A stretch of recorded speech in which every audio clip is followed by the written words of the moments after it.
అదో జాతీయ స్థాయి పోటీ. వివిధ నమూనాలను అనేక వడపోతల తర్వాత పక్కన పెట్టేస్తున్న పరిస్థితి. ఇలాంటి పోటీలో విశాఖ విద్యార్థులు సత్తా చాటారు. ఐఐటి మద్రాస్ శాస్త్రటెక్ పోటీలో ప్రథమ స్థానంలో నిలిచారు.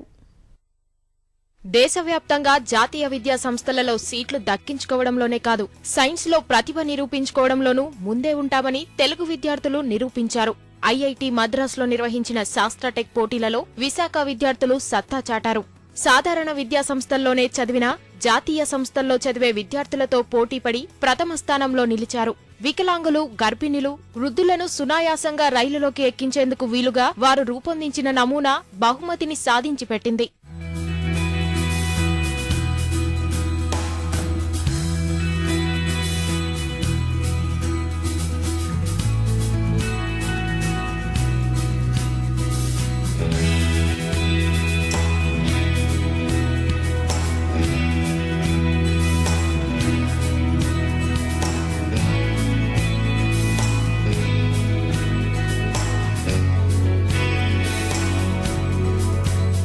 జాతీయ స్థాయిలో పోటీ, దేశవ్యాప్తంగా వందల ప్రతిపాదనలు, వడబోతల తర్వాత 13 బృందాల మధ్య పోటీ.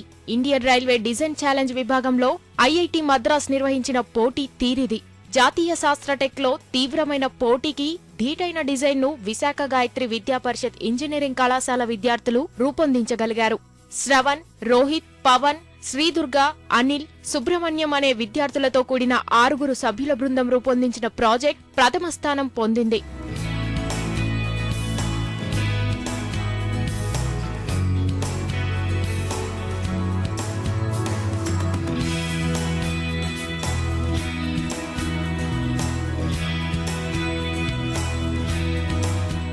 వివిధ స్థాయిల్లో వడపోతలు ఎదుర్కొన్న విద్యార్థి బృందం ప్రతి దశలోనూ తమ ప్రాజెక్టు వైవిధ్యమైనదని నిరూపించుకోగలిగారు. అధ్యాపకుల ప్రోత్సాహం, మార్గదర్శకులుగా ఉన్న సీనియర్ విద్యార్థుల సహకారం విజయానికి తోడ్పడ్డాయి. ఐఐటి చెన్నై వాళ్ళు ఇయర్లీ యాన్యువల్గా చేస్తుంటారు శాస్త్ర అనే ప్రోగ్రామ్.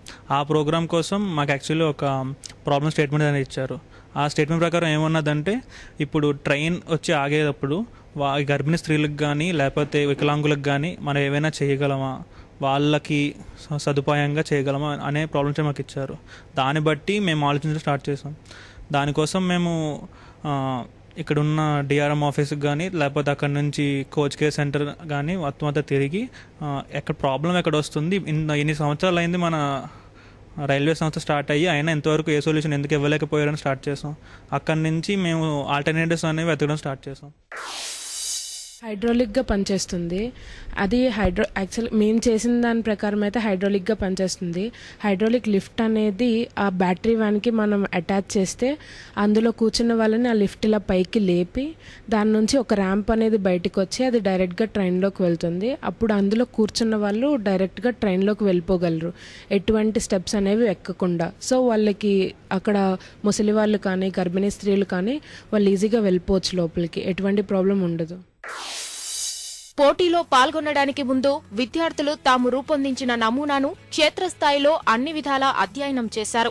అనేక ఇతర నమూనాలను రూపొందించిన లోపాల దృష్ట్యా పక్కన పెట్టారు. తుది మెరుగులు దిద్దిన తర్వాత ఈ నమూనాను ఐఐటి చెన్నైకి పోటీకి పంపారు. చెన్నై సిఎంఈ అంటారు, main head chief mechanical engineer. అతను రైల్వేస్లో చీఫ్ మెకానికల్ అనమాట. అతను వచ్చారు అక్కడ కాంపిటీషన్కి. అతను ఎదురుగానే ప్రజెంట్ చేసాం. మాకు ఫస్ట్ ప్రైజ్ ఇచ్చింది కూడా అతనే అనమాట. ఇది మేము 4-5 మెంబర్స్ ఒకేసారి తీసుకెళ్ళడానిక మేము చేసాం అనమాట. ప్రస్తుతానికైతే బాగా కష్టపడి ఒకరిని ఎక్కించగలుగుతున్నారు ఒక టైంలో.